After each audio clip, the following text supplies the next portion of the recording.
வணக்கம் ஃப்ரெண்ட்ஸ். இன்றைக்கி நம்ம எக் ஃப்ரைட் ரைஸ் பார்க்க போகிறோம். சாதம் மீந்துருச்சா, பசங்க பசிக்குதுன்னு சொல்கிறாங்களா, தொட்டுக்க குழம்பு இல்லையா, அப்போது சட்டுன்னு செய்யக்கூடிய இந்த எக் ஃப்ரைட் ரைஸ் பார்ப்போம்.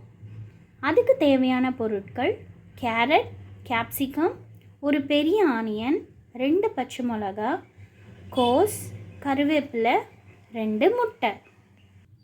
பேன் நல்லா காஞ்சிருச்சு. ஒரு 2 டேபிள் ஸ்பூன் ஆயில் ஆட் பண்ணியிருக்கேன். எண்ணெய் காஞ்சதும் நம்ம வெங்காயம் ஆட் பண்ணிக்கலாம். வெங்காயம், பச்சை மிளகா ஆட் பண்ணி வதக்கிக்கலாம்.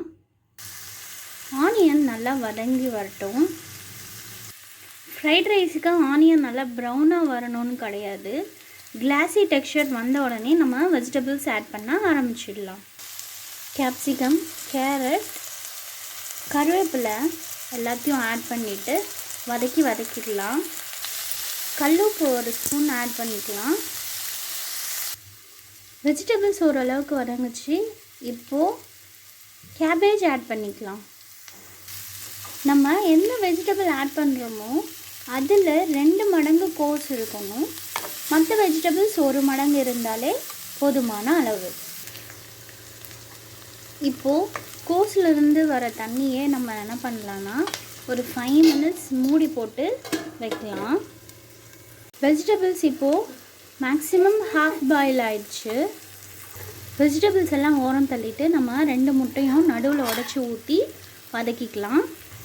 இந்த மாதிரி உடச்சி ஊற்றிட்டு நம்ம இதை லைட்டாக வதக்கிக்கலாம்.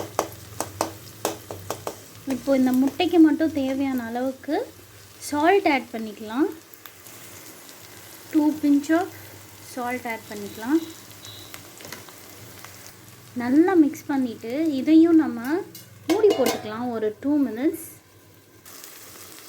இப்போது நல்லா ஒன்று சேர கலந்து விட்டுக்கலாம். ஏன்னா அடி உட்கார ஆரம்பிச்சிடும். இந்த ஃப்ரைட் ரைஸில் இருக்கிற முக்கியமான அம்சமே எல்லா வெஜிடபிள்ஸும் ஆனியன் முதற்கொண்டு உங்களுக்கு ஹாஃப் பாயிலாக இருந்தால் தான் நம்ம கடையில் சாப்பிட்ற அந்த டேஸ்ட் உங்களுக்கு கிடைக்கும். சாதத்தை நம்ம உதுத்து வச்சுக்கலாம். பழைய சாதமாக இருந்தால் நம்ம உடச்சி விட்டுக்கலாம். இதே அப்போ தான் வடித்த சாதமாக இருந்தால் ஆற வச்சு எடுத்துக்கலாம். சாதத்தை நல்லா கொட்டி கலரி விட்டுக்கலாம். இப்போது நம்ம இந்த ஒயிட் ரைஸ் மிக்சட் சாதத்தில் பெப்பர் மட்டும் நம்ம ஆட் பண்ணினோன்னா உங்களுக்கு ஒயிட் கலர் முட்டை சாதமாக கிடச்சிடும். பெப்பர் மட்டும் ஆட் பண்ணி. இல்லாட்டி நம்ம சாஸ்லாம் ஊற்றி செய்யணுன்னா, இப்போ நான் உங்களுக்கு இந்த ஸ்டேஜில் 2 டைப் ஆஃப் ஃப்ரைட் ரைஸ் நான் உங்களுக்கு செஞ்சு காமிக்கிறேன். இதில் பெப்பர் மட்டும் ஆட் பண்ணியிருக்கோம். ஆட் பண்ணி நம்ம மிக்ஸ் பண்ணி எடுத்துக்கலாம். ஸோ காரத்துக்கு வேறு எந்த விதமான சாஸும் நம்ம ஆட் பண்ண போகிறதில்ல. அதே பாத்திரத்தில் இப்போ நம்ம 1 ஸ்பூன் ஆஃப் ஆயில் மட்டும் ஆட் பண்ணிக்கலாம். இந்த 1 ஸ்பூன் ஆஃப் ஆயிலில் நம்ம பிரித்து வச்சுருக்கோம் இல்லையா, அந்த சாதத்தை ஆட் பண்ணிக்கலாம். அந்த ஆயிலோடு நம்ம நல்லா கலந்து விட்டுட்டு இந்த சமயத்தில் நீங்கள் soya sauce and chilli sauce add பண்ணிக்கலாம். சில்லி சாஸ் நான் யூஸ் பண்ணுறது tomato sweet and spicy sauce. So இது ஒரு 2 ஸ்பூன் நான் ஆட் பண்ணிக்கிறேன். இப்போது நல்லா மிக்ஸ் பண்ணிக்கலாம். நல்லா மிக்ஸ் பண்ணிவிட்டு காரத்துக்கு நீங்கள் வெறும் மிளகாத்தூள் இல்லை வீட்டில் இருக்கிற மிளகாத்தூள் கூட ஆட் பண்ணிக்கலாம். ஒரு 1/2 ஸ்பூன் ஆட் பண்ணிக்கோங்க. மிளகாத்தூள் ஆட் பண்ணிவிட்டு நம்ம கலந்து விட்டுக்கலாம். இப்போ உங்களுக்கு உப்பு வேணும்னா அதுவும் செக் பண்ணி நீங்கள் போட்டுக்கலாம். இப்போது இது மிளகாத்தூள் ஸ்மெல் போகிற வரைக்கும் மட்டும் நம்ம மூடி போட்டு ஒரு 2 மினிட்ஸ் வச்சுக்கலாம். இந்த ஃப்ரைட் ரைஸை நீங்கள் வெஜிடபிள்ஸே ஆட் பண்ணாமல் வெறும் ஆனியன் மட்டும் வச்சு ஆனியன் அண்ட் முட்டை மட்டும் உடச்சி ஊற்றி நீங்கள் அப்படி கூட செய்யலாம்.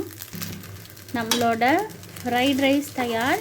உங்களுக்கு 2 டைப் ஆஃப் ஃப்ரைட் ரைஸையும் நான் பிளேட்டிங்கில் காமிக்கிறேன். அட்டகாசமான ஃப்ரைட் ரைஸ். ஒரே பேஸ்லேயே நம்ம 2 டைப்ஸ் ஆஃப் ஃப்ரைட் ரைஸ் பார்த்துட்டோம். ஒன்று ஒயிட் வெறும் மிளகு போட்ட ஃப்ரைட் ரைஸ், இன்னொன்று மசாலா சாஸ் போட்ட ஃப்ரைட் ரைஸ். சூப்பராக செஞ்சு பாருங்கள். சந்தோஷமாக சாப்பிட்டு பாருங்கள். கண்டிப்பாக இந்த சேனலை சப்ஸ்கிரைப் பண்ணிக்கோங்க. தேங்க்யூ.